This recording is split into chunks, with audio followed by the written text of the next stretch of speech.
So welcome to this week's episode of Tech Talk. I'm your host, Michael Armogan, and with us we have our continuous guests, Vicquell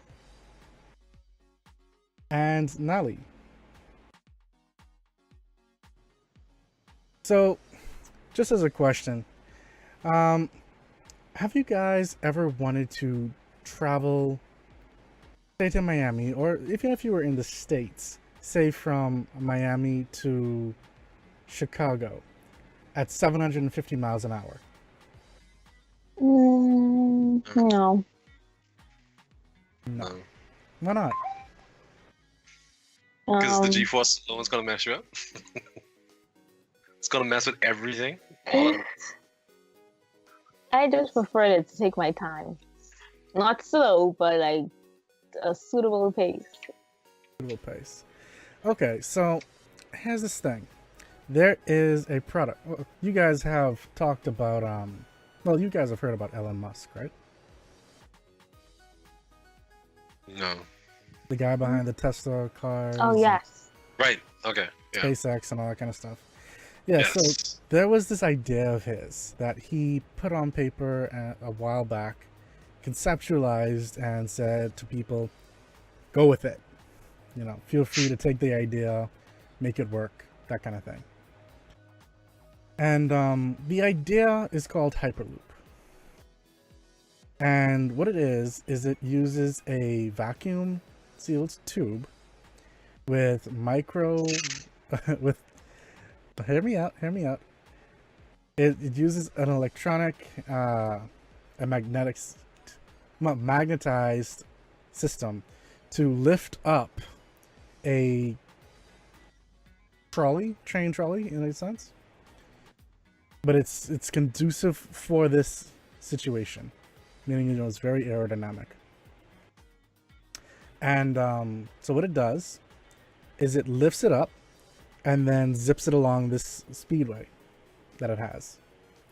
And because it's locked inside this vacuum sealed tube, it allows it to speed along without any air resistance. Okay. They've done tests already. The tests were successful. No one has been inside them as of yet. Of course. Of course. But, and because it's still conceptual, but the idea and the premise behind it is, well, another means of traveling from one side of the country to the next cheaply without having to spend a few $100s on a plane ticket. But to start warping. In a sense, yeah. Now, people have been going for this for a while and like hoping for it. And I mean, when I first heard of it, the first thing I thought of was Futurama. I'll be quite serious. Yeah, the travel tubes. Yes, exactly.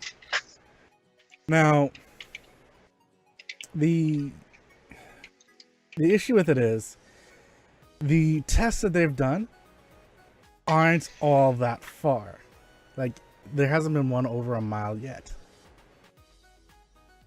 But the speed is there, everything is working as it should, and so they're going based off of that. So, if you were able, I'll re-ask this question now that you have a little bit of an idea. If you were able to, and you knew you would be safe, would you be willing to travel from one part of the country to the next using such a system? No. There are just so many systems for error. I'll like let somebody do it first. I'm not gonna be like the first set of people to try it. I'm gonna let somebody do like their own trial and error phase. And then once it's safe and I get the clear to go, then I'm gonna go. Nah, I'm good. I'd rather take the long, slow route. Are people gonna test it out? It looks like one little joyride. Nope, you know joyride around here. Dude, that's 700 miles an hour. 750. 700 plus miles an hour. If anything were to go wrong, you'd be turned to butter. That's what that means. You're literally inside of a bullet, and you will be turned to butter. Like so this vacuum sealed tube that's traveling across the country who's maintaining this vacuum seal tube? Like, do you know what that means? That's constant maintenance. That's no room for error. In other words, more jobs. Yeah. Yeah, more jobs, yes. But at the same time, the death toll would be catastrophic, and there'd be no coming back.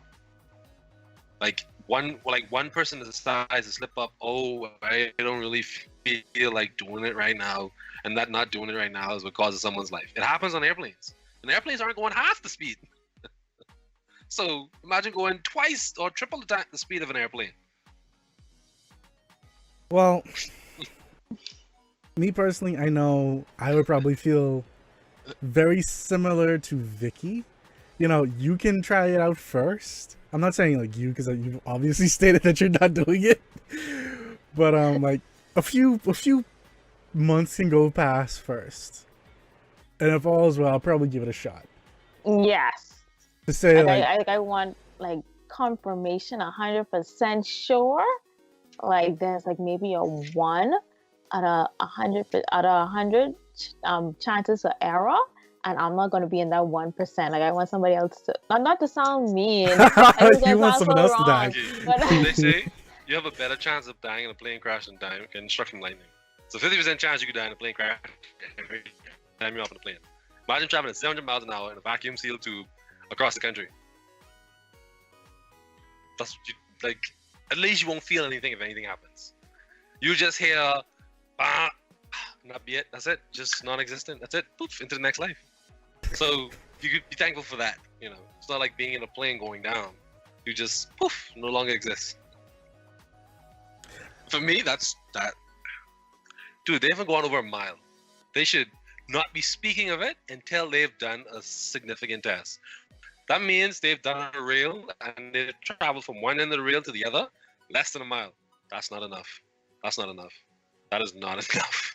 Mr. Munson, if they serve popcorn. Like, they're gonna I'm guessing they're gonna eventually start experimenting on rats and stuff. And those poor rats. You would want them to try it out with rats? They're gonna send animals. Rats would be too small. I think what they would really start out like animals. What they would first start off probably just butter them. No, what they would start off with more than likely are fruits. And then see what the internals of the fruits are afterwards. Because if the fruits can't handle it, then neither probably can your body. Yeah. If a grapefruit turned to juice, it's probably not a good idea. They're probably gonna use a watermelon or like some melon, because the consistency of the shell is similar, well, somewhat similar to bone. But it's ridiculous. I mean, it sounds like a good idea, but why do we need to travel so fast? Like, why do we need to travel so fast? Because that's so fast the world is moving and advancing. Yeah, that's why people are dying so fast. Well, I mean, it does allow for travel that is cheaper and allows you to get to places much faster. So, for example, us here in the Bahamas, we can take a flight to Miami and then take one of these tubes to New York at half the time and at maybe half the cost. See, I don't believe that. But the flight from here to Miami ain't too bad. So like I could bail like an hour, 30 minutes. So why I say that is because, okay, the maintenance on that system has to be astronomically high. There's no way it's going to be cheap to maintain that system, especially in the beginning stages. It's impossible. Yes, there may be a magnetic system, and I'm trying to think of the dynamics of how it would work. Obviously, the magnetic system would be inside the rail itself. Yes. Inside the train itself, so it'd be a forward propulsion. Yes. Okay, I get that. Who maintaining that? That ain't cheap. That ain't cheap. We've got this guy has the money. He is built. He is quite literally built. I know. The design behind this. He has built his own friggin' rocket stuff. Who builds rocket ships? Yeah, and after the first flight failed, he chucked up his own money again to rebuild a new one. And they've been working. And they have been working. Rockets are different. Rockets are a little different. Not very many people riding rockets. No. Like, I don't need a rocket going horizontal. Or vertical. What is it? Yeah, horizontal. I don't need a horizontal rocket. Because I'd rather go up and away from everybody then straight ahead into catastrophe. Like, I'd much rather ride a rocket than I would a bullet train. Or one of those.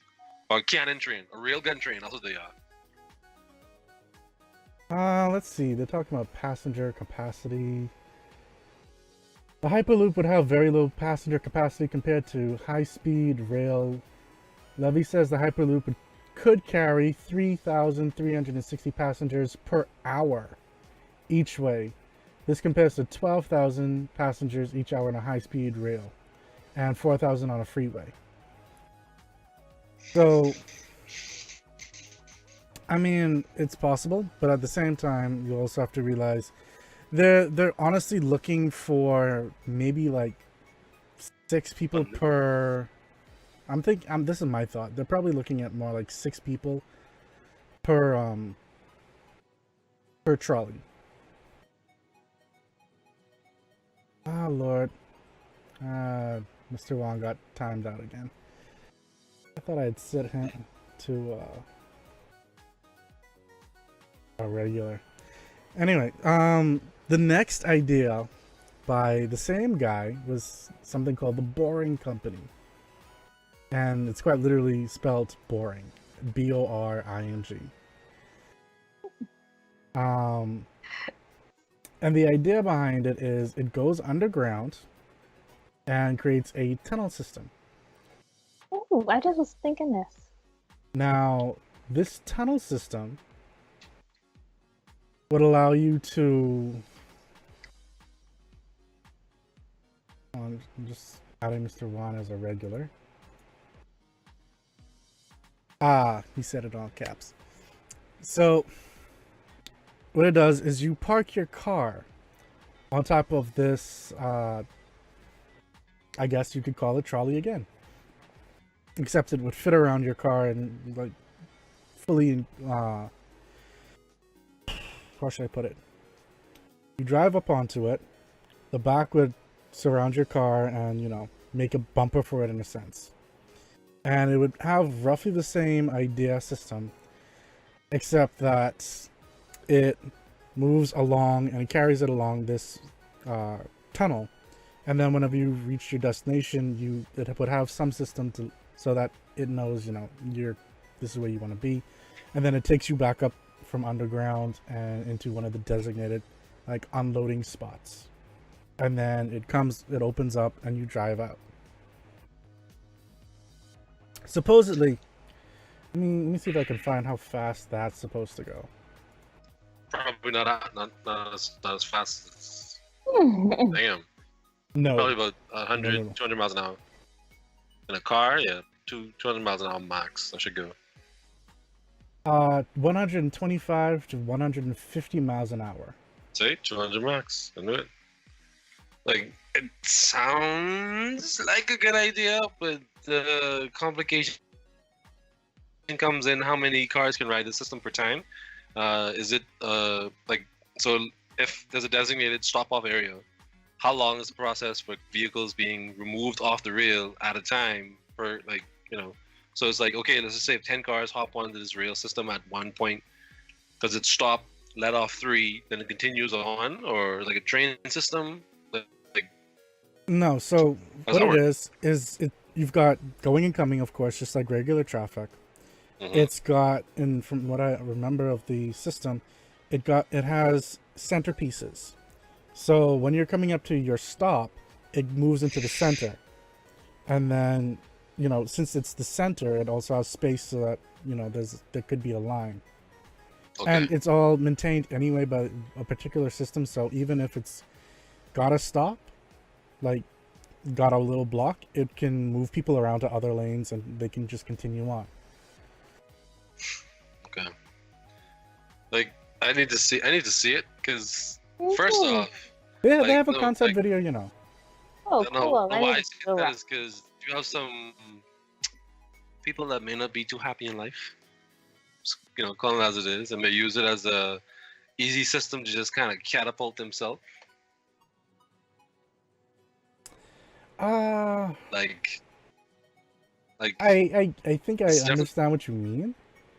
Yeah, because if you're traveling at high speed on a rail in a car, Like, you have to really make sure, like, you know, this you take a lot of safety in consideration.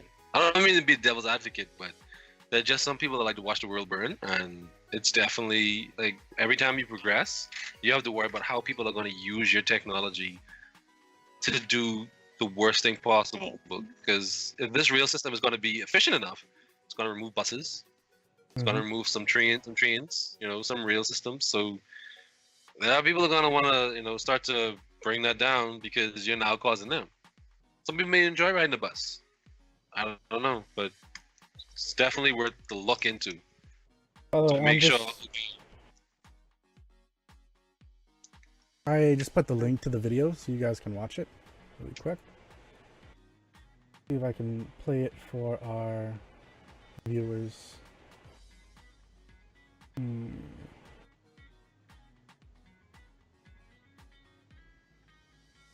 Oh, I love the renders. Those are really nice. Yeah. Jeez. Definitely viewer, I'll tell you that.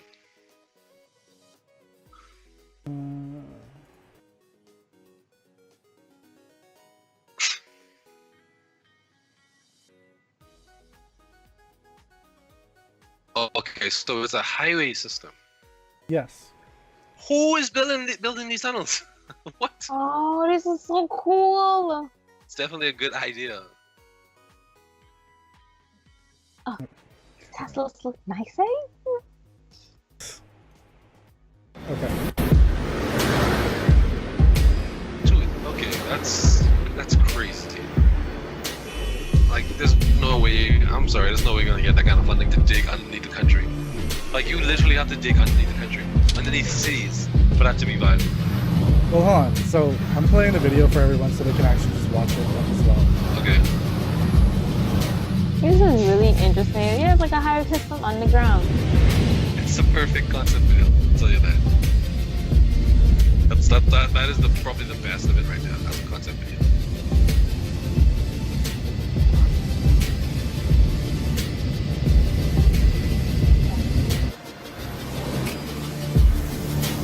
Heidi ready to move into the city. I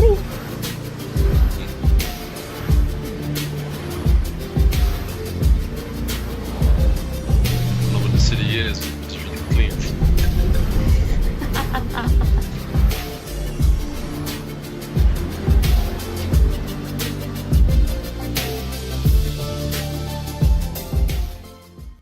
Yeah.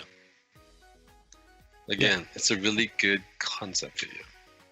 The concept is nice, but there's no way you can dig that many tunnels. There's no way. Well, there are some cities that would be willing for it. I think a few have actually even like offered. It would help with traffic though for some places. It would help with jobs, but jobs. But also, that's crazy. Just so we also know, I'll play the Hyperloop video as well, just so people can understand that a little bit better. Good. Get that going really quick. Imagine traveling non-stop at up to 670 miles per hour, above land or underground. This is Hyperloop, a new mode of transportation that has been developed by Hyperloop One. It starts with an electric motor, which is broken up into two basic components: the rotor, which rotates, and the stator, which is stationary. The stator is an electromagnet, so when an electric current passes through it, the rotor is magnetically attracted to spin. Unlike a normal electric motor, the Hyperloop One motor isn't circular, it's linear. And the rotor is on the pod, which is propelled magnetically as it moves over the stator. Hyperloop One's unique technology uses magnetic levitation to guide and lift the pod off the track. Nearly all of the air inside the Hyperloop tube is removed using a series of vacuum pumps. This effectively creates our own sky inside the tube, as if you are quietly flying at 200,000 feet above sea level. This reduces drag so only the smallest amount of electricity is needed to achieve extraordinary speeds, and creates a more cost and energy efficient system than high-speed rail or airline transport. Hyperloop One will be automated by the most advanced systems in the world, allowing a safe and efficient journey that's never delayed or overbooked. Hyperloop is the first new form of public transportation in over 100 years. Fundamentally, it will change the way we travel, work, and live. Welcome to the future. Yeah, so that's the whole Hyperloop idea right there.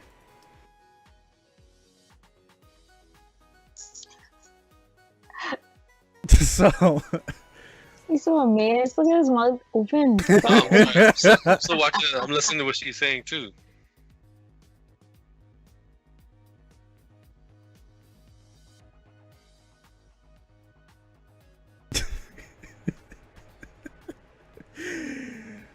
For those who probably just listening in, if you're on the podcast, Nally's quite literally just has his hand on his chin. He's watching this video. He's astonished. Pretty much. Well.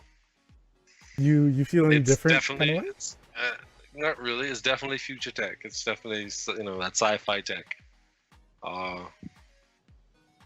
That's probably more plausible than the other one, because it's easier to build real above ground than it's underground. It's a lot of glass. Anything they build it is a lot, and then the vacuum system. No, the tube a lot. What are you saying is a lot of glass? No, they made it look like they just used glass to build the tubing. Oh no! That's not glass at all. That's actually strengthened. I think that's a strengthened polymer. Okay. I mean, it looks like a much plausible idea than the other one, and I don't know. Still feel like future tech to me. Okay. It's very Futurama to me. So what if I told you there was a company that decided, and in my personal opinion, it's kind of like creating a baby between both of them. Okay. So I'm just gonna send you guys the link to that one. It's called Arrivo. It's above ground. It uses pretty much the same premise of technology. But no, I'll let you guys watch and there was a time when I wasn't my best. I felt choked, congested. I couldn't breathe. I was disconnected from myself and you, and I knew I could do better. Now I have. This is Arrivo, a high-speed, super urban network, and it is fast. It gives us back time we had forgotten. Freedom to start the day in our own way and still get to work on time. Arrivo moves people and things more miles in less time. We can explore again, freely. Life is easier. Even getting to the airport is... Oh, we're here. With Arrivo, we can connect again. Or just play. No stress. All the way across town and beyond. With all that stuff, no problem. Getting where you want to go is fun. And it's connected to other ways of moving around. A new layer of transportation. And you'll always arrive home. For the important moments. It feels great. This is the new me. The me I knew I could be. And this is the end of traffic. Right. So, that was Arrivo's idea and spin on it. What do you guys think? Again, I think the bullet train will probably still be more plausible, because no city is going to completely redo their highway infrastructure to accommodate a rail system. Like, the cost of that alone would not be, it wouldn't make any sense. Financially, for any state, that would make any sense. Hold on a second. So, if I remember correctly, Denver, Colorado is actually willing to do that.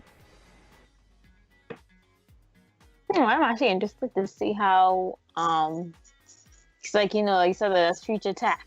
So like Nally said, like, some places aren't interested in doing it now, but like how are they gonna advance towards it? That's what I'm actually interested to see, like how they're gonna eventually get to it, because it's going to happen eventually. Like I feel like it's gonna happen, like someday or other it's gonna happen. So I want to see if states are actually willing to basically reconstruct their whole highway system just to add in the extra lanes. And like the last one that you showed with, I think, Arrivo. So that one kind of looks like, it's kind of like an express lane in a sense. So I'm assuming they're gonna actually have people paying extra money to be in order to use like that express lane. So that's gonna help with like maintenance and so on right there. Well, I think all of them you would have to pay for, to be quite honest. So, because I don't think any of them would be willing to just say, hey, you can jump on this for free. Exactly. That's what the regular highway and stuff like that would be for. And that, I think that would be more based for government. Unless, they work with the government to somehow subsidize it, which, I mean, is possible, but I don't think quite plausible. Like Omega just said that it's probably best to make magnetic roads with safe driving cars make more sense. Yes and no. It's probably better to just use GPS vehicles, GPS driven vehicles. I don't know about that. But I'm saying, in terms of magnetic roads, like it'll probably be easier to set up a system where vehicles check in at certain points. Like you could put chips in the street. That'll probably function better than having magnets in the street. Yeah, or trying to build like a steel road to levitate the magnetic car. I don't know how they're gonna do it, but I know that will be a few years off because they make a fair amount of money using tar roads, and so once you do that, then that particular money set is gone. But I agree with Vicky as well. I think this one's probably one of the more realistic looking ones, especially since there actually is a city that already wants this exact system. I don't know if you heard that as you were heading off. Denver, Colorado. Probably Dubai is going to be the first to implement something like this. I don't know. They've got the money. They have the money. They build skyscrapers just to prove they can. Yeah, they have the money. They have like self-driving taxis, I think, at the moment. Yeah, at least they're working. Dude, robots have rights in Dubai. Saudi Arabia, but. Well, yeah, I stand corrected, but it's more plausible in a country that has the money to burn on such technological thoughts. But I mean, the fact is, most of the stuff is still happening in the States, mainly because the people behind the idea is in the States. Yeah. So, time will tell. I honestly can't say. I know Mr. Wan had mentioned if any of those were targeting China. I don't know, to be quite honest. I know the bullet train and whatnot are already popular in both China and Japan. So this might be just another thing on that, and I know the trail system over there is having its own issues. So I can't really say. But I feel you. Talking about like inventiveness and stuff like that, do you guys feel that smartphones are actually coming to like a plateau? Like there's less and less being able to be done. It's almost more of the same, that kind of thing? Yeah. Yes and no. You know, they have the persons that are building the flexible smartphone, so that's the like the only other thing they could really do in terms of, you know, real advancements now.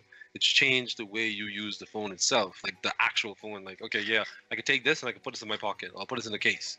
But then they have people who are trying to make your phone snap onto your wrist like a watch, or, you know, that could be folded up. Like they try to make the phone itself more unique other than just what it's capable of doing. So there's still some flexibility there, some things that'll be feasible, but still, you know, it's, you know, like when you flex onto it, there's only you can go. So there's still a little more room, in my opinion. What do you think, Vicky? I feel like at this moment, like in this day and age, right now, I think we're more or less at a standstill. And because, like, as you can see, it's just like more small. It's like a lot of small changes that's been going on with phones, and it's nothing like drastic over the years. Like now, the trend this year was clearly less bezels. Like that's the trend now. So I want to see like, what's going to be the trend for next year. Like, are we gonna eventually move to a complete bezel-less phone now, whereas you won't be able to see where the screen and the back portion of the phone meet? What was going to happen with, because like there was this one phone, I think they did a complete bezel-less, but like the camera's at the bottom, so like you had to flip it around or else use the front-facing camera. So like I want to see like how are we going to progress, because like you still have to have space for certain things that are necessary to have on the top of the phone. So like how are we going to progress as we continue going forward, unless like we end up with that notch? It's going to eventually happen. So this is more or less like what are we going to do next, because like at the present moment it's just bezels for us at the moment, and there isn't anything like super, like it's right now it's bezels, screen, camera. Like that's the main stuff of phones now. So like I want to see like how we're going to progress forward. And there's like the CPU and GPU are like they're improving, but like at some point, like what are we going to use those stuff inside our phones for? Like unless you're like using a Razer phone and you're actually like planning on gaming. But it's like certain things that they're giving us, like not the average consumer wouldn't really necessarily use it. So I think like right now we're at a standstill until like further on. But I'm not interested in seeing like people like slapping phones on their wrists and like foldable phones and stuff like that. It may just be me. I'm just probably just stuck in the traditional pull out my iPhones. Yeah, like I feel like I'm probably just like stuck in my traditional phase. I don't want to fold the phone. That's fine. Like you just have some people that want their phone to do more. Like I would love, like maybe a surfer would love for his phone to be able to pop onto his wrist and he could just go out to the water. Or a fisherman, they don't really have to worry about a phone sliding off. It's waterproof. It's, you know. Buy an iPhone. I mean, not iPhone. Buy an Apple Watch. Yeah, but then it has to be connected to a phone. Can you put a chip inside an Apple Watch?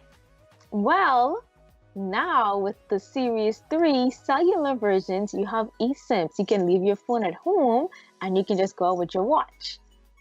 If your carrier supports eSIM technology. Yes. But why would you want to leave your phone home? And your phone is the best part of your watch's capability. But then that then leads the question, what about the surfer and the fisherman who just wants to go out and like slap their phone on their wrist? Hey, there's something right over your head. Like it's some rope. Like I think you're reaching.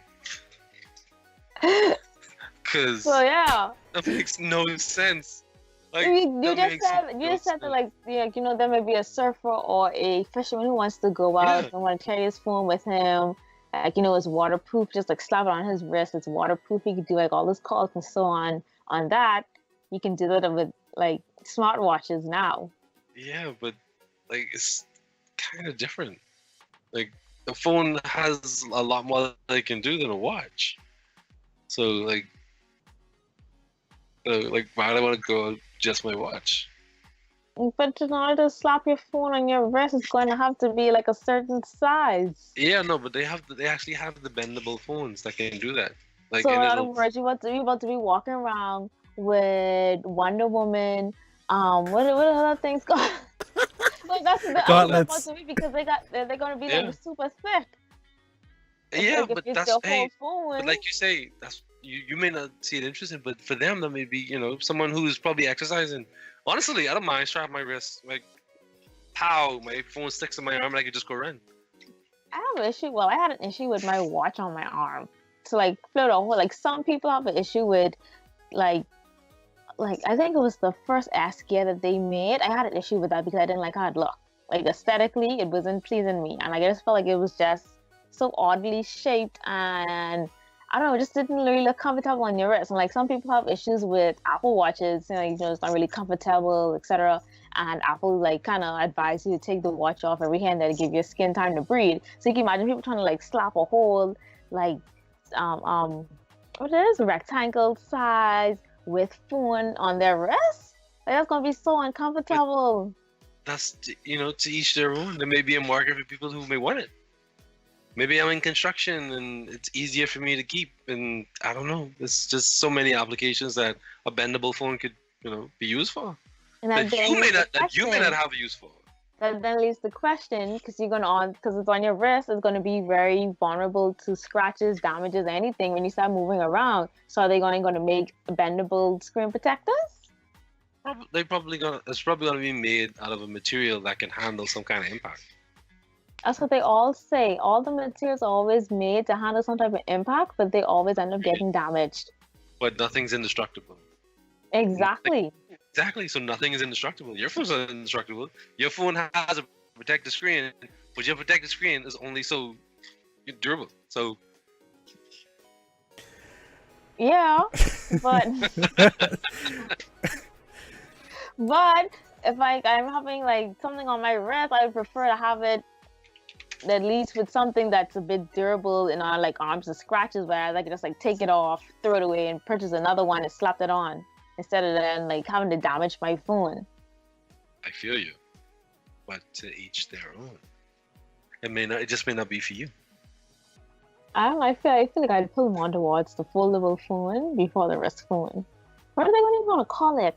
Let me throw a concept to you guys, and this is how I personally believe mobile devices will eventually run. Your phone will become a brick, a battery that That sounds good. that connects to a bunch of other items that you have on you. Your watch, your glasses, your clothing, because yes, smart clothing actually has been a thing for over almost a decade now. It just hasn't gone mainstream. Where like the shirt you're wearing can detect if you're having a heart attack and call the ambulance for you. That actually is an actual product that's been around early 2000s. Is it just me to find some of these things just so creepy? So and much. Yes. It is a bit much. It's a lot much. Not even just a little bit much. It's a whole lot much. I understand that they're coming at it with good intentions, but it just kind of seems as if it's a bit much. Yeah. Well, like I really don't need my shirt to call an ambulance if something goes wrong. Honestly, like that system alone is a lot. it's just that it was a concept idea, but the fact is it was still possible to do. And it's mainly meant for those people that, have that kind of issue that they run the risk. Because the average Joe Blow, they probably don't really need a shirt like that to spend the extra money just for heart detection. Yeah, maybe like in a medical facility where you have to monitor people. They could probably just have custom shirts made that, conduct enough electricity that if something were to go wrong, it would read off a sensor and nurses and stuff could respond. Okay, I can see the application for that. Yeah. Yeah. So, yeah. Just a block that has power and it sends off data to your other devices so it could read and your other devices can get information. So Google Glass would just be your regular glasses. The concept behind it would just be your regular glasses. It would give you information.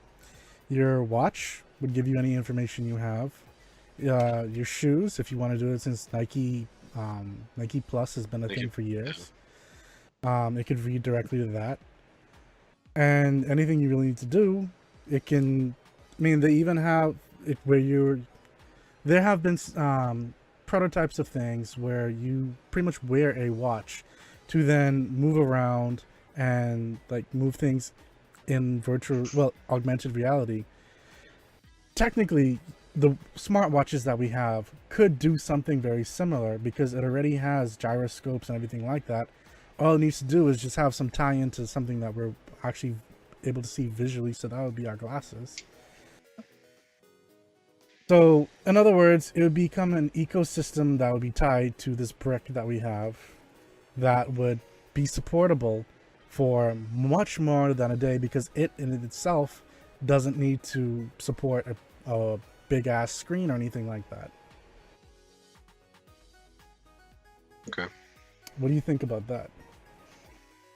Sounds boring.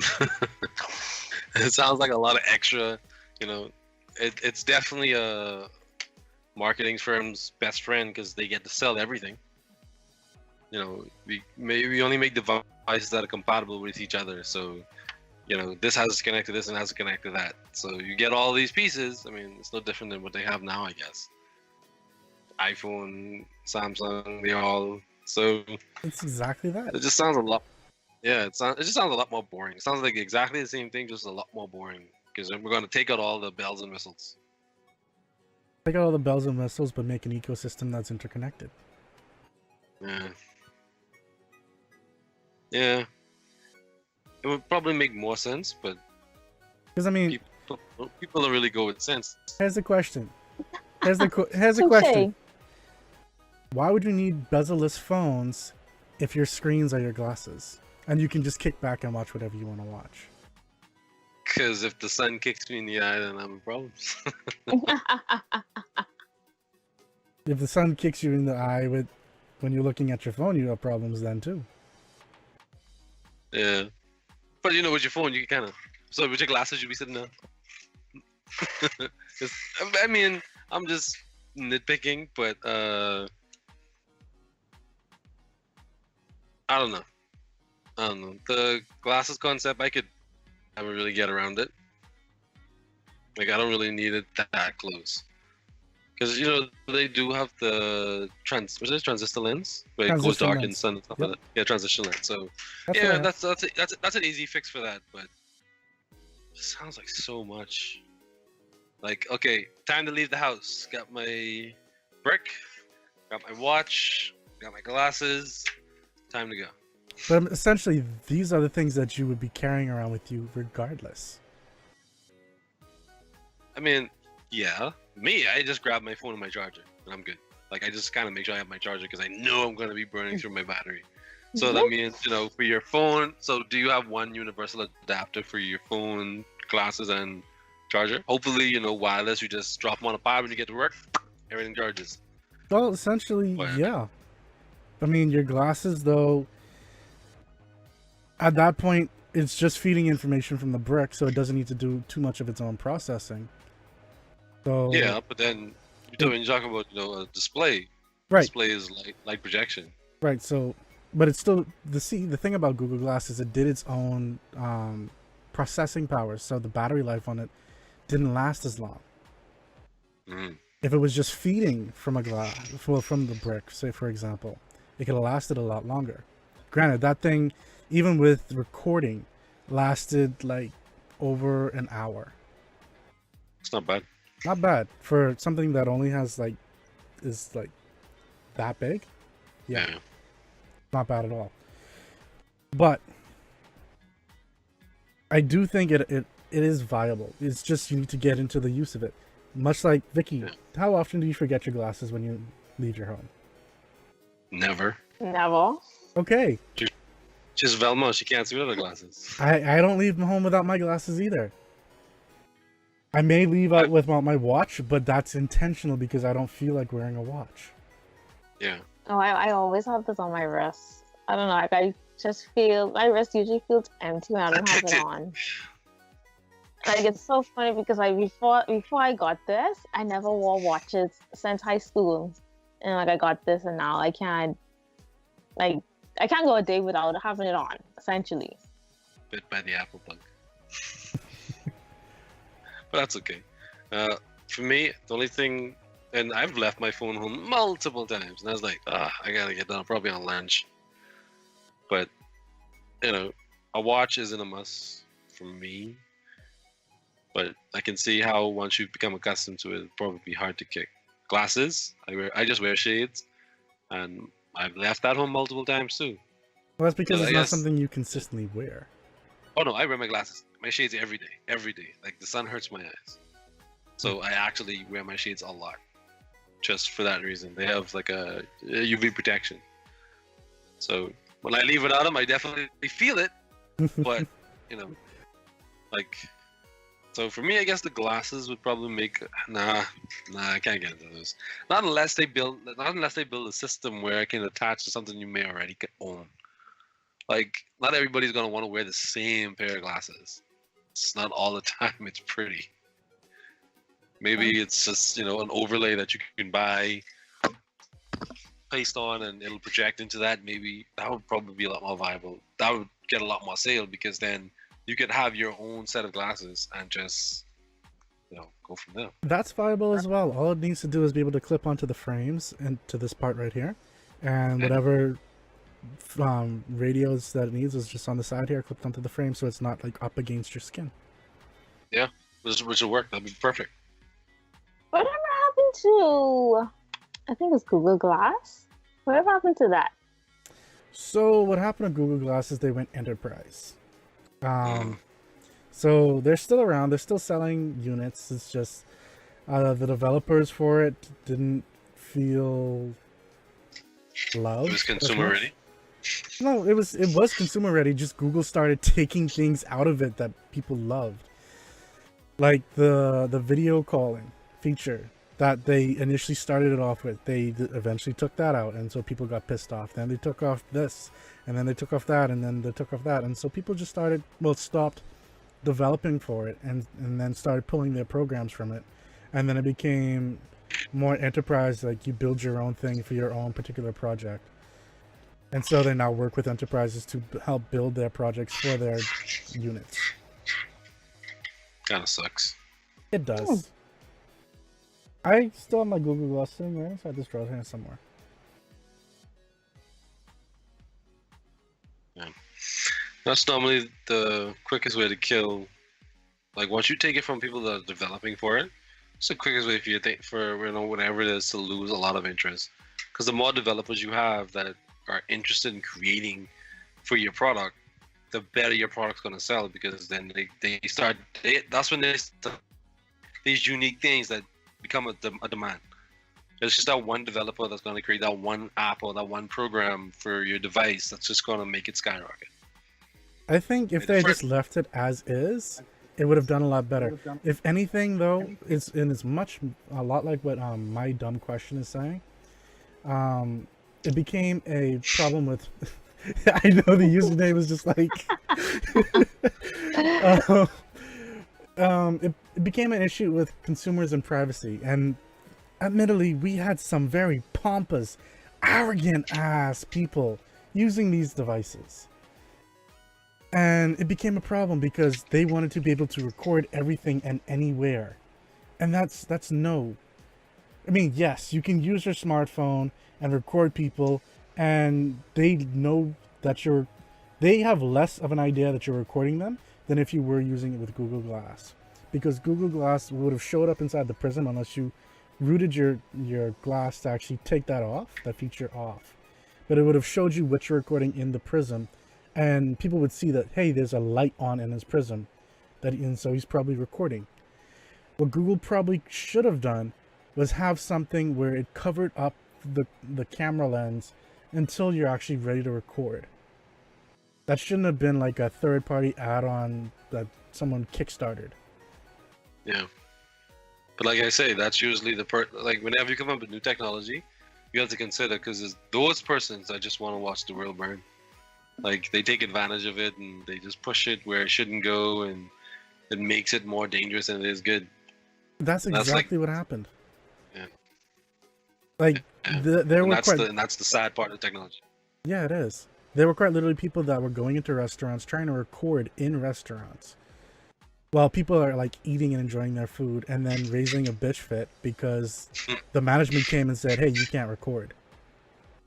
Or you can't wear those inside here or something like that, and then started to cause problems. And I mean, because of that, I think is where the issue with Snap Spectacles came in. My dumb question.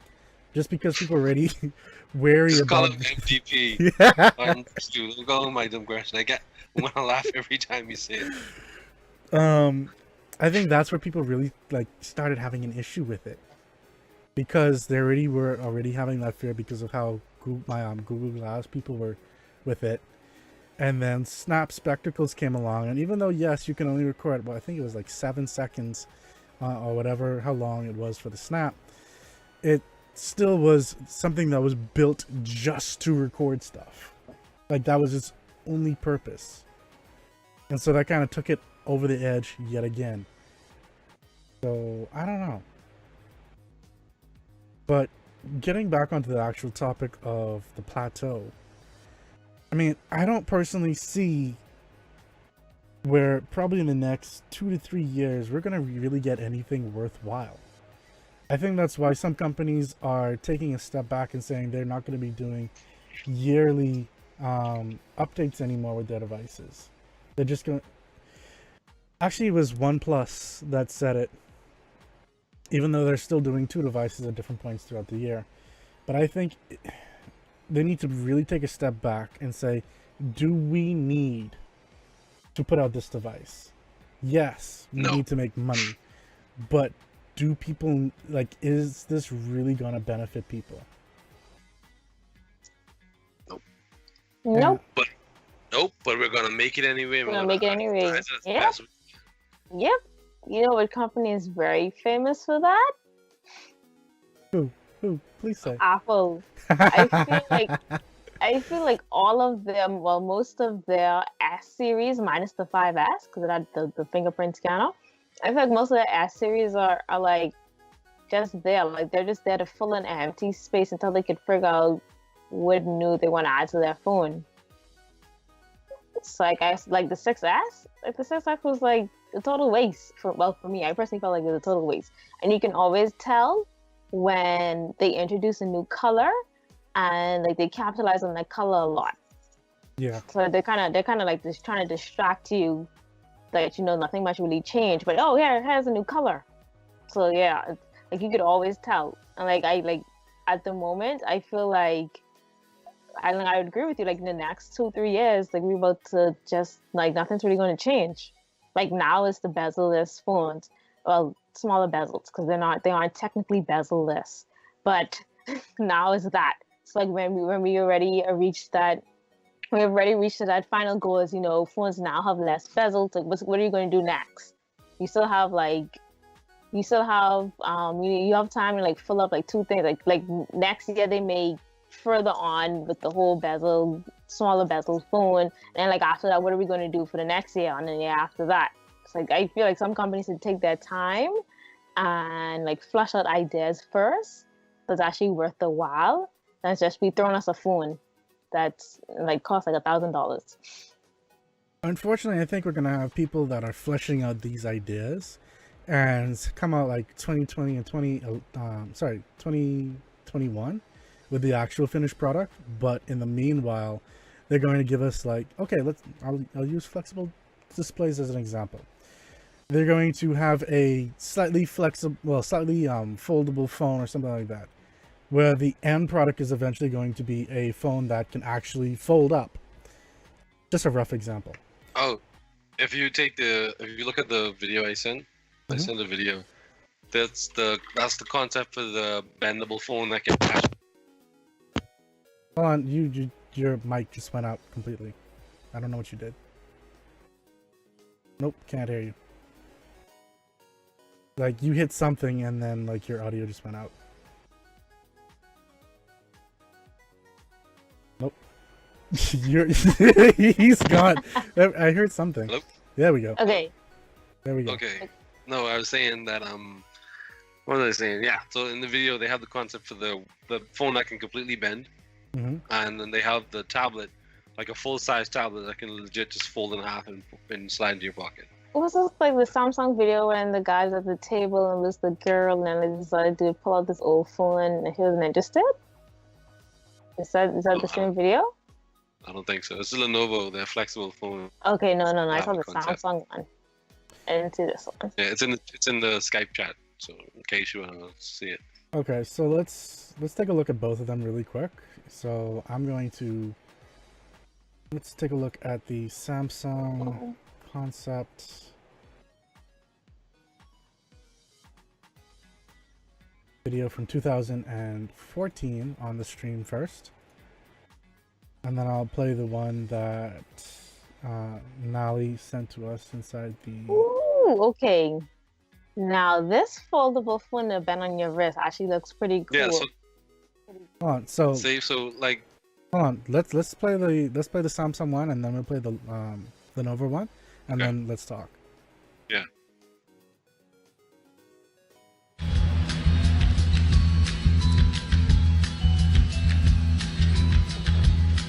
Hey, big dog. What up, what up?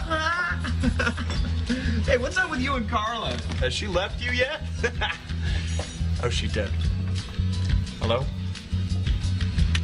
Hello? Look at my tablet. Technology, it's my thing. Whoa, I need to get going. Wow, that's amazing. Oh. Can I see that? Yeah, sure. Wow. All in a day's work for Samsung. Awesome. Hey, you should join me for coffee sometime. It's my card. Cool. Hey, for handing out business cards.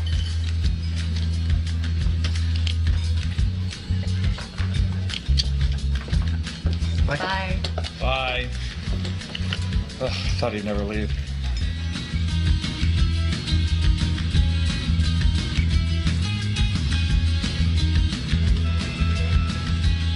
That's an awkward commercial.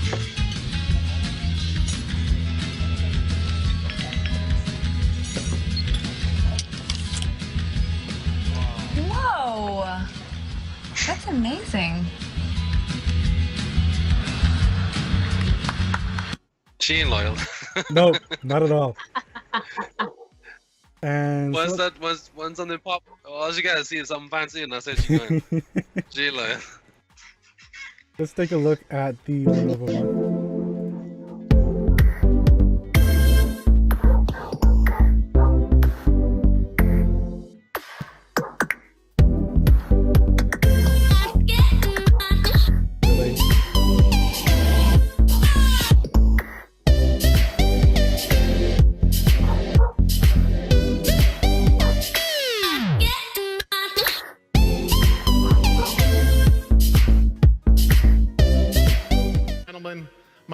My guest What? concept demo. What the heck? Yeah, it like goes to like question and answers.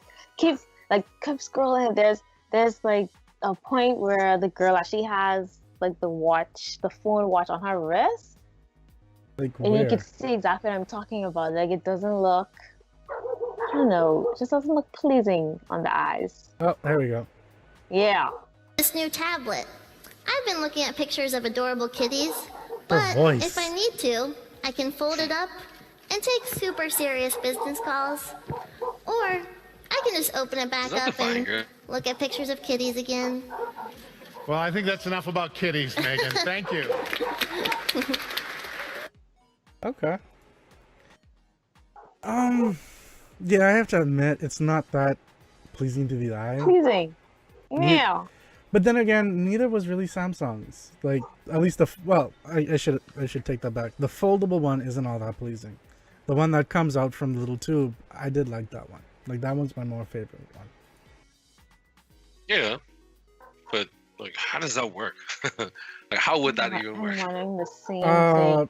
I'm guessing it would have a rollable screen since it's all flexible screens now, and so it's just as it springs it out, the screen just comes out with it, and then as What's springing it out though? When you press from the top, because he pressed from the top. I feel you, but think of the mechanism inside there. What's springing that out? There's a lot of different things that would spring out because it has a base already, and the screen's just like overlaid on that base. I feel you. So it just needs to continuously spring out the base, and then you just push it back in. I guess I had to see the mechanical structure of it, but it doesn't really add up for me. How that would work. I'm not. But again, like you said, it was just a concept. Yeah. Yeah, but Vicky, like you said, the watch doesn't look pleasing to the eye, but what may not be eye-catching for you may be functional for some. Is that the reason why? No, but I'm just saying, like that's the in terms of where else phones can go. That's the only other real thing. Like you have to design it in a way that it's more convenient. Like I'd love to take a full screen tablet in my pocket. You know, I'd like to take a full 10-inch tablet, folded 5 inches, and tuck it in my pocket and be okay, and not know that it's gonna still work. I don't have to worry about having to carry a backpack or that may be more functional for someone else. To be quite honest, I think the whole idea is to have a mixture between phones and tablets that you can be able to carry around with you. If you feel like moving on from looking at talking on WhatsApp and then you open it up and then you're able to read a book, I think that's the real idea behind it. Yeah, I agree. So, that's kind of how I feel like things are gonna go. Like these are the end products that we have, but we're gonna get like these broken down versions until we get to that point, because then it takes time to actually build it up, and then so on and so forth. You want to be able to be the test dummies in a sense, essentially. Pretty much.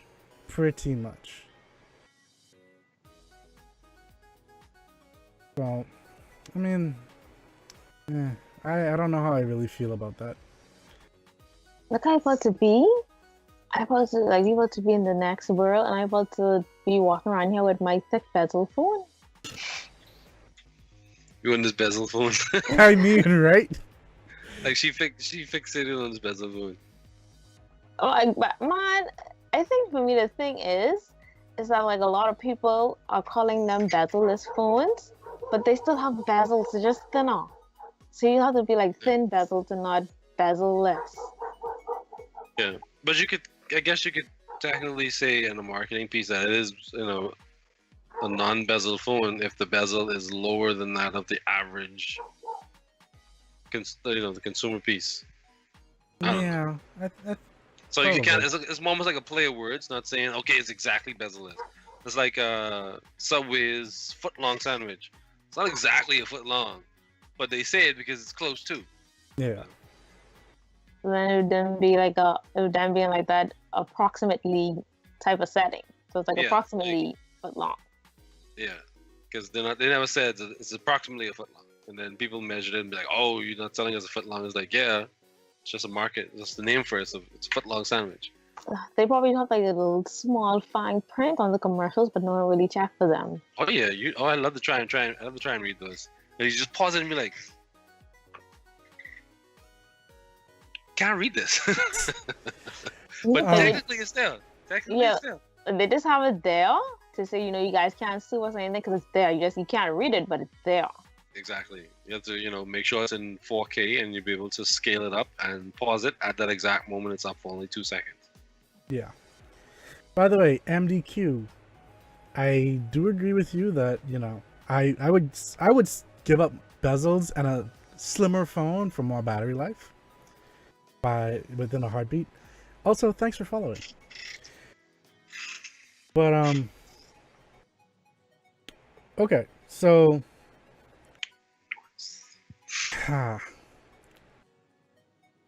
next is kind of serious question. how would you guys feel if?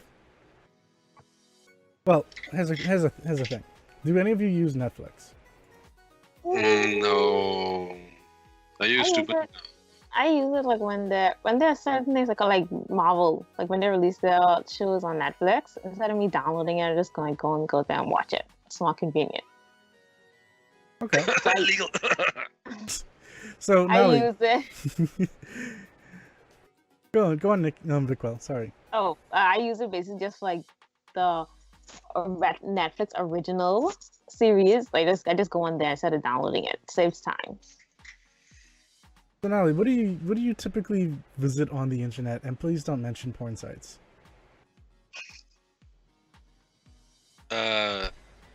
YouTube, Kiss Anime, and Kiss Cartoon. That has everything that you need to watch. Okay, and Between those three. Gaming, of course. Yeah. Okay. Yeah. So,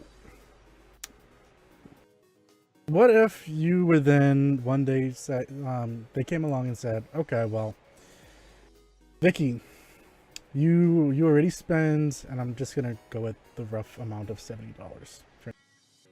You spend $70 for internet here with us. For you to access Netflix, you're going to have to spend an additional $50. How would you feel about that?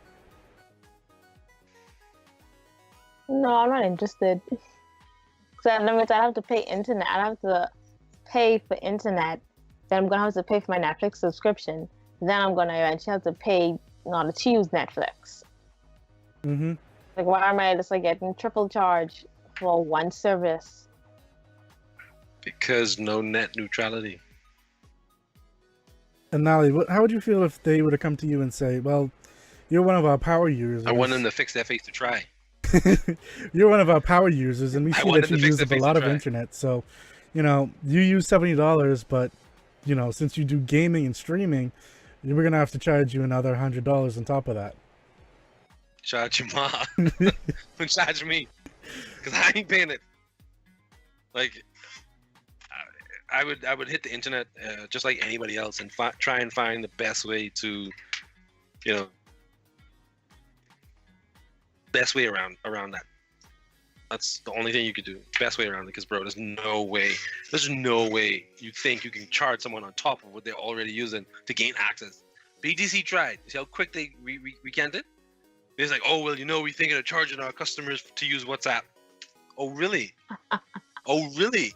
And you have a competitor coming out. You about to try and charge me for WhatsApp? Let me show you what's what. Your competitor ain't charging me for WhatsApp. Think about that. I do want to make a slight correction there. It was that BTC had made an agreement with WhatsApp. They weren't going to charge. The idea and the premise behind it was that they're able to create packages where you could get WhatsApp built in for free. Much like how they have the current packages now, where you have WhatsApp usage for free. Still charging. That's still charging. Regardless of what you said, that's still charging. Because if you're charging me a price that includes an additional to go towards WhatsApp, that means once I hit that cap on WhatsApp, I now be charged again. That's still charging. No, okay. So here's what's currently happening. They give you a certain amount for WhatsApp. You hit that, and then that usage doesn't come from your main usage. So you can still be browsing internet, looking at YouTube, and I feel you. That doesn't use the WhatsApp, and that is different until you hit that amount with WhatsApp, and then it starts to take away from the rest. Okay, so what you're saying is once you've already used that WhatsApp a lot of the amount, and that now WhatsApp begins to chew through the rest of your data like it normally would. Right. It's the same thing. Right, but they're just giving you something extra because of the agreement that they have. So I just wanted to correct that particular statement. Okay, you're right. So my thing is, why pay for extra data when you could just Wi-Fi for free? Someone still has to pay that Wi-Fi. Yeah, but if I don't have to pay an extra fee, like if I just have to pay one set fee for my Wi-Fi, then I don't really have to worry about that. Like I'll do what everybody else does and just Turn off all videos, all messages, everything until I get the Wi-Fi. Then download them. I mean, there's that option. That's how you can serve. That's how you can serve data. Like, you know, especially to those long, hard BTC days I had. Oh, nothing came through WhatsApp. Oh no, say, oh, check this video. No, bro, I can check that when I get home. Got that kind of thing. No one got that data to spend. Now we're live. You know, like my home internet is freaking out. I'm actually on my live data right now. No problem. Easy take. So that's where the lag is coming from. Okay. You're a live user. Yes. Yes. I definitely made the switch and it was much easier. Much more convenient. But how would you then feel? Well, I mean, before I get into that, essentially that's what's happening with the broadband aspect in the States, and even in India. Like this is a worldwide topic. So I don't want to just like focus in on the United States because the United States is having its own issues.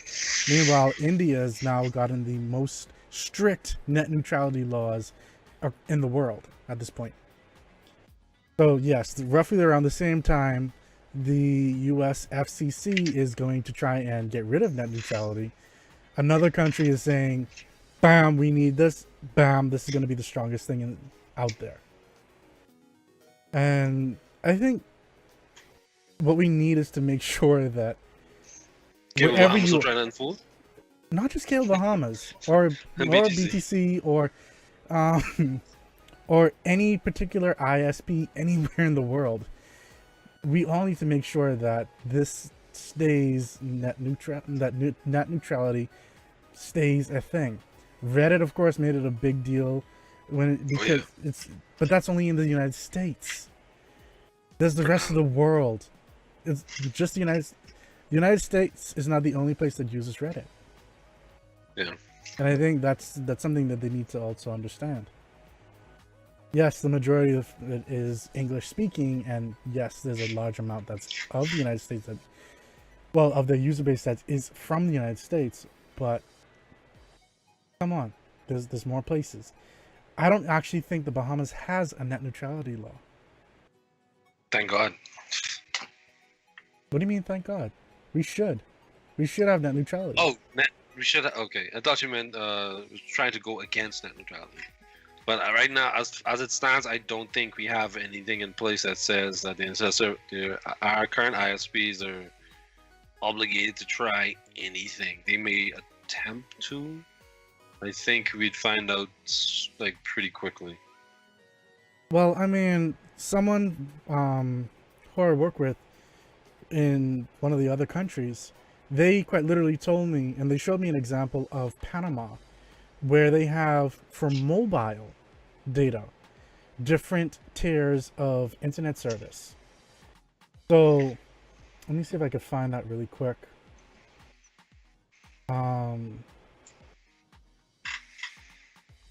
I know one was just for like streaming Netflix and Twitch and stuff like that.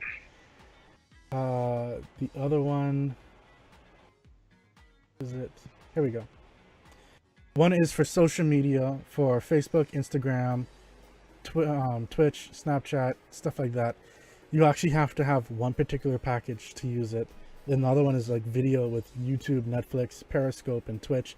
Another one is messaging for WhatsApp, Skype, I think that's Viber, Hangouts, Line, and FaceTime or iMessage. Another one for music like Spotify, TuneIn, Google Play, and SoundCloud. Another one for email and cloud services. That's internet rape. It is. And then on top of that, like, what's the like? You can imagine the price for if you want to use all of them together. You can't. But with the service price, that'd be so ridiculous. You can't. No, like, you have to only... get, you have to get one package, which is like, it's from what I'm reading because it's from Panama, so it's in another language. But it's, I think this one's the current, the screenshot I have is on discount from $6.99 to $4.99 pounds, or is that pounds? It says mess. Nice. Anyway, I'm not sure on the currency. But that's 10 gigs, and then you have to, like, if you want access to anything else, you need to get an additional package on top of that. It's retarded, man. So it's ridiculous. When we talk about net neutrality, we only really think about like hardwire, broadband. That goes beyond that, because these companies are also looking at getting money when it comes to mobile data. Digicel, one of the biggest mobile data providers in the Caribbean, wants net neutrality gone. They want to be able to charge, since they're having problems with getting money from the over-the-top services like Netflix and WhatsApp, because no one wants to pay them from like so that they can continue their network infrastructure. Then they want to charge the customers to get access to it now. That's the quickest way to cause your company to lose out to any competitor that comes in and tries to offer something better. That's all it takes. Pretty much. And that's kind of what MDQ is saying. So like he quite literally says, so what do you need for self-hosted stuff? A server at home with Plex, for example, and you can just stream whatever you want from there. I mean, granted, you still kind of need access to internet to download stuff, but yeah, and it's just becoming a pain when you really think about it, because if I remember, let me actually see if I can find that post from Digicel.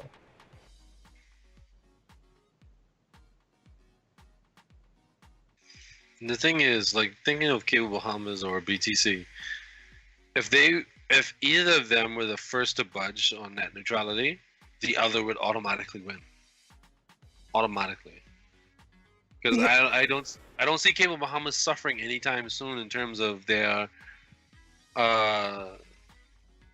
broadband. It's just never going to go away, and they're now offering fiber to the home. Like, why would you now want to tamper with that? You know, the fact that, okay, you have this one set price, and there's always that consistent one set price, and then you have new persons coming on because of the satisfaction from those who have this one set price and the ability to use this. You know, why would you want to say now, okay, I'm going to limit X, Y, Z, and be like, you know what, not really for me. It's exactly what MDQ was saying, for profit. I mean, but then again, and I'm not saying this, like, this is my own words, not that of the company I work for. But I know much earlier on, like in 2000, like the early 2000s, I had a situation where, I was downloading something, and I got a call from someone at Cable Bahamas saying, hey, I'm noticing that you're downloading this. They were watching to see what I was downloading. Stalker. Very much so. You may have had a stalker. No, like. Was it? Huh? Was it a girl or was it a guy? It was a guy. It was a guy that called me. It was a bad stalker. But the point that I'm trying to make is, at that point, they more than likely were working either with someone, or they were working to try and catch people who were doing it. And I think after some people complained about it, or they realized, you know, certain people just have open routers. Yeah, that's true. So if they just let someone come on and they're doing something, how are you going to charge them? And that's been one of the key things about piracy, regardless. So it became undoable. But then, so if we take that kind of premise, like they were already doing this back then, and the only reason why they probably stopped is because they couldn't actually enforce it properly. Yeah. What's stopping them from doing something very similar in the future? Yeah. Which is exactly this. And so, I mean, and when you really think about it, and I'm gonna go and dig into the rabbit hole a little bit. Here in the Bahamas, we have we had one mobile competitor, which was BDC, and that was the only one. and then they opened it up. And there were 3 companies that wanted it. KL Bahamas wanted their own mobile competitor. Vodafone wanted to become the second competitor, and I think it was Verizon. And Verizon wanted to become the third competitor. And I think there was like a Bahamian person that wanted, like a Bahamian group that wanted to do it, but they dropped out early on. So here's the thing. Oh, and Digicel. I don't think it was Verizon. I think it was Vodafone, if I remember correctly. Anyway, so Vodafone, Digicel, and KL Bahamas. Well, here's the funny thing. Guess who owns? Well, Vodafone said left, and the company that they are owned by, Liberty Global, bought Cable and Wireless. Cable and Wireless is the company that owns PTC. Vodafone now is in the mobile industry. You have Digicel. Digicel tied up with KL Bahamas. That's why most of the live executives are from Digicel. Almost all of them are from Digicel. And what was the other one? Vodafone. Oh, and so yeah, Digicel and KL Bahamas tied up, so that there's the top 3 right there.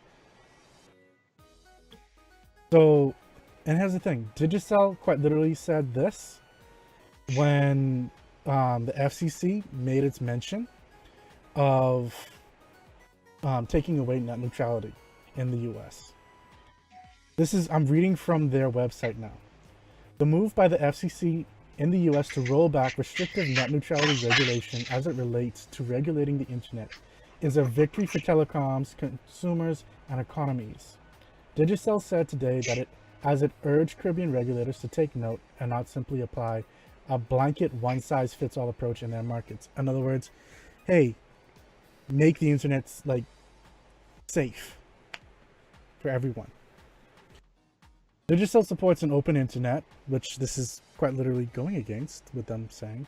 But the strict approach to net neutrality previously adopted in the US favored the interests of large internet companies like Google and Facebook, who notably invest no money in infrastructure, while stifling innovation and seriously hampering the telecoms companies who provide and pay for the internet networks.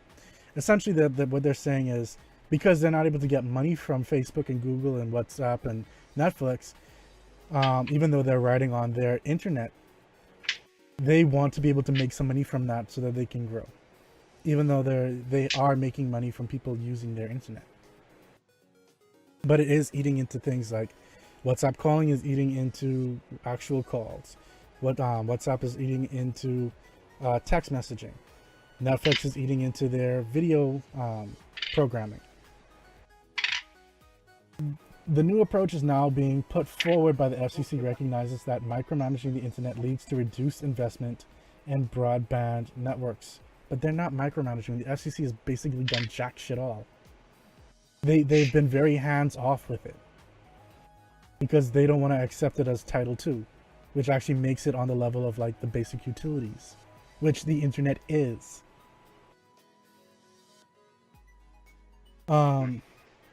And creates unnecessary red tape and uncertainty for investors. It recognizes that not all traffic in the internet needs to be treated the same way, and gives freedom and flexibility to network operators and content providers to offer a wider range of services so that consumers can choose the one that suits them.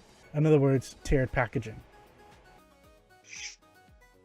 The move by the FCC in the US to a more light touch form in the internet regulation is designed to encourage investment on networks. In other words, they're saying yay for being hands off with it. This is instructive of for the markets of the Caribbean, where the positive economic impact of broadband access is evident, but where the most investment in broadband networks is needed. Digicel believes that this is important to ensure that the Caribbean is a key player in the digital economy, and that it is not only regions such as Silicon Valley that benefit from the online revolution. All puff right there. And welcoming the move by the FCC in the US the CEO for Digicel Caribbean and Central America, said it's a case of horses for courses rather than one size fits all. It's a victim, blah, blah, blah. It's pretty much the same thing for the very first paragraph. She continues, it's only with the tailored and considered regulatory approach that infrastructure providers like Digicel can continue to invest with certainty in our networks and in turn help to propel the knowledge economy in the region. We would urge regulators across the Caribbean to take note of the developments in the U.S. and would welcome a debate about desired policy outcomes for the region, such as expanding broadband access before imposing restrictive regulations. So basically, we want to make sure we can charge you for Facebook and any other social media that doesn't charge, so we can make sure our Christmas bonus looks pretty good. Pretty much. To answer some of the questions from chat, privacy laws, that's a good question. They're not publicly stated. Like, we're not sure. There's been no real talk about it. The only thing that's really been a thing is that you can't post people's nudes other than, and if you do that, then certain authorities will come after you. Yeah. I mean, maybe you can't slander someone on the internet, but that's kind of here or there. Yeah. I've heard some rumors about that, so. I mean, but other than that, there's no real privacy laws that really come about with people talking. No. With sign R12, let's see, that's my worst fear. I know this might sound weird, but I'm afraid when I'm jerking off, sorry for the language, that someone's watching me through the camera. Well, that's a little bit different.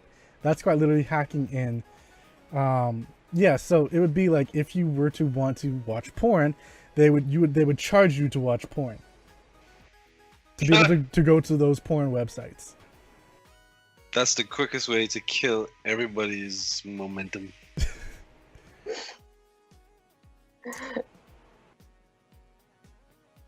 So, yeah, I mean, and considering the fact that that can happen on both broadband and mobile data, and that is quite literally the easiest way to create a state that's almost very similar to China, where you can quite literally restrict certain things from certain people, and if a company like ISPX doesn't like the content that's coming from one particular source, they can slow down the internet service on that. I quite literally had an argument with one of the Kale Bahamas vice presidents, David Burrows, where I showed proof that they were giving slower speeds on certain things and they were giving preference to certain servers when you do a speed test. He said, oh, well, it can only be a true test if you're testing on a server that's on their network. Meanwhile, that would be interconnected onto their fiber system. That's right, what he meant. Right, so, and that's the only way to do a true speed test.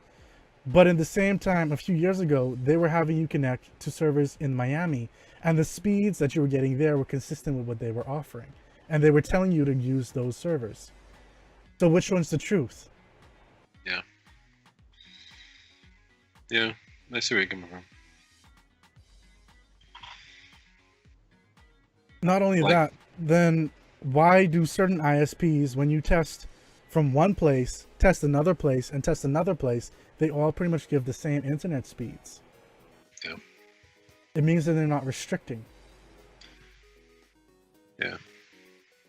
When I normally do a speed test from a location, as I said, from an event, but do a live stream, I normally collect to someplace in Georgia or New York just to get a true speed test reading. That way I know what exactly I'm getting. Because if I do it from anything on the local cable network, it's basically going to be consistent. It's basically going to be more fluff. Yeah. Than anything. So once I do a test outside of that, then I get to see exactly what my connection speeds are going to be like in terms of latency as well, because the latency is even different. Exactly. Well, I mean, latency also comes with distance, so that kind of makes sense. I'm talking about like drastic differences. Okay, well then, yeah. Yeah, so. But ping, latency, that can change when it comes to distance.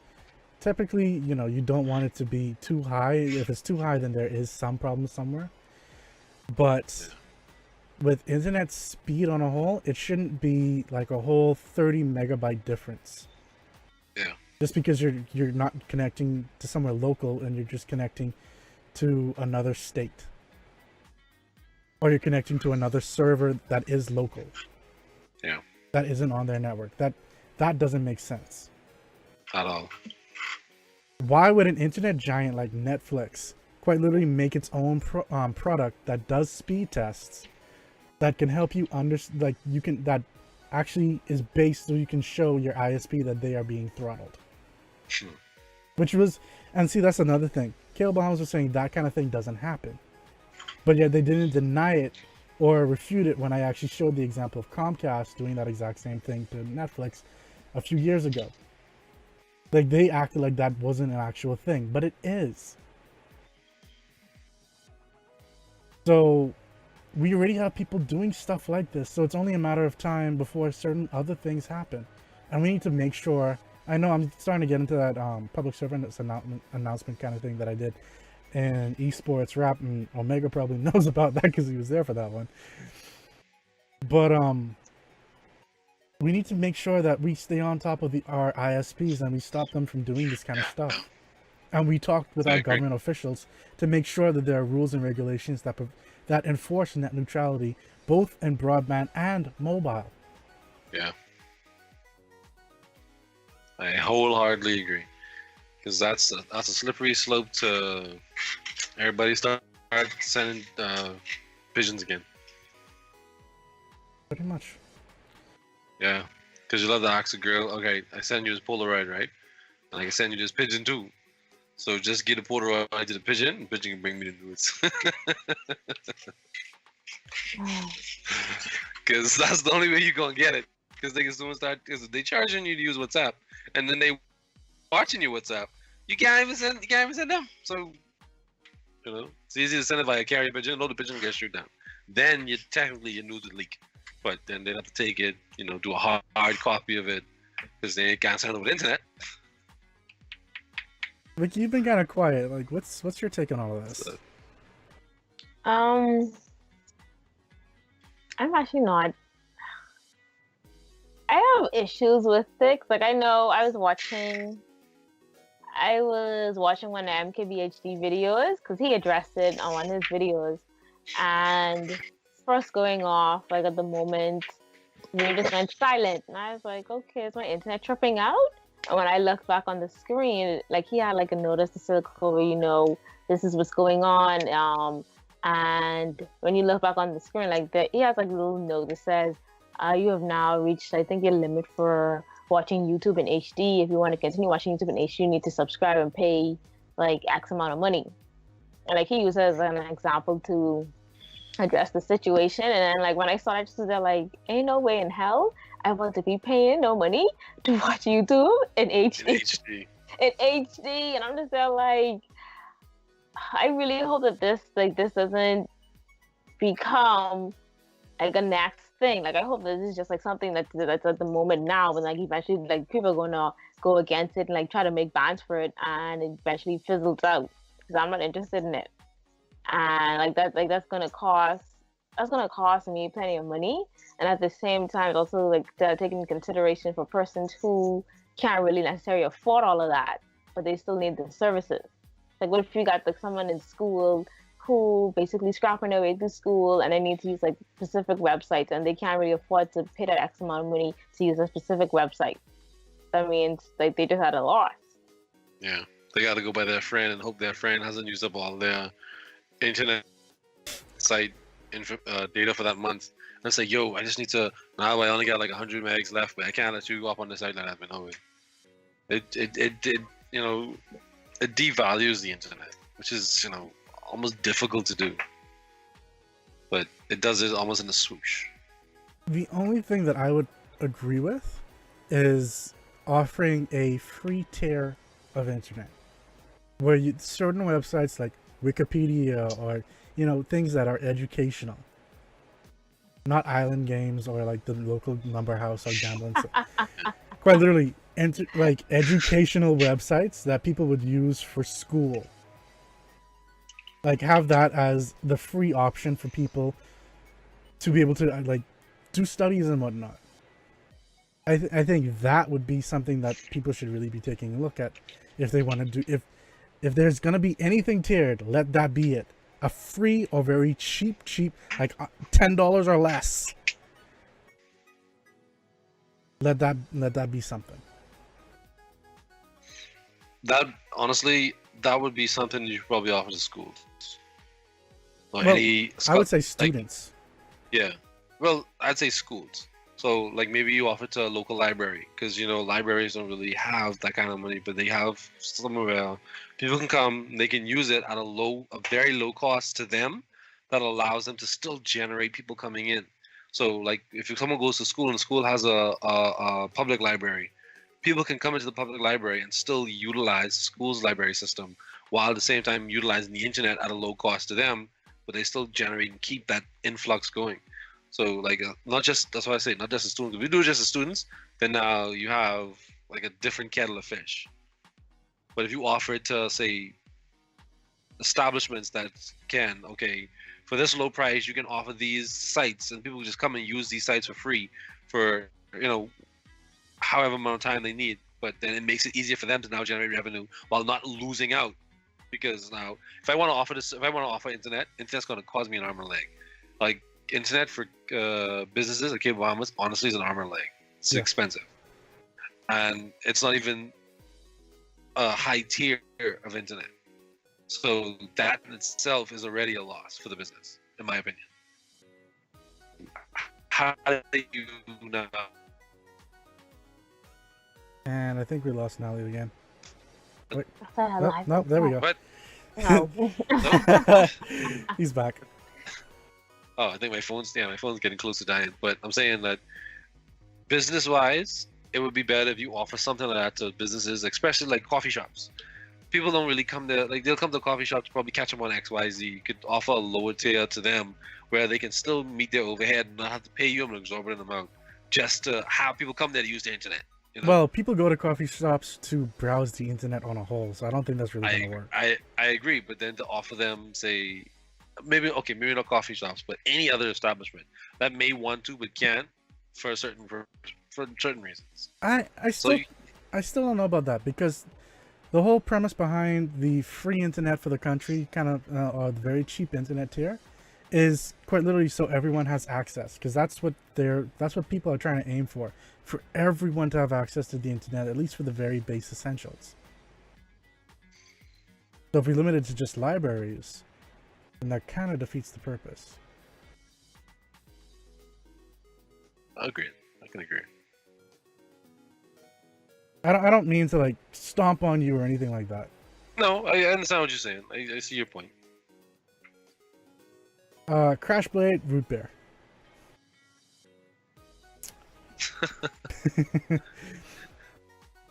Soda, probably just ginger ale. I actually think mine is root beer as well. Root beer is the nectar of the gods. Or at least so some certain cartoons will tell you. But yeah, I think that pretty much that nails a lot of the topics that we wanted to talk about tonight. Does everyone feel comfortable? Do you want to like touch on anything before we leave? No, I think we touched on plenty. Like, we touched on a lot. Okay, well, I'd like to thank everyone that has decided to come on stream and follow, such as My Dumb Question, who's left a little bit early because he had to go do some stuff. Sanine R12, Weapons Live.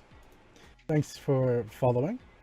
For everyone that's been in chat, like Omega Senpai, the same people who followed, Mr. Juan, so on and so forth.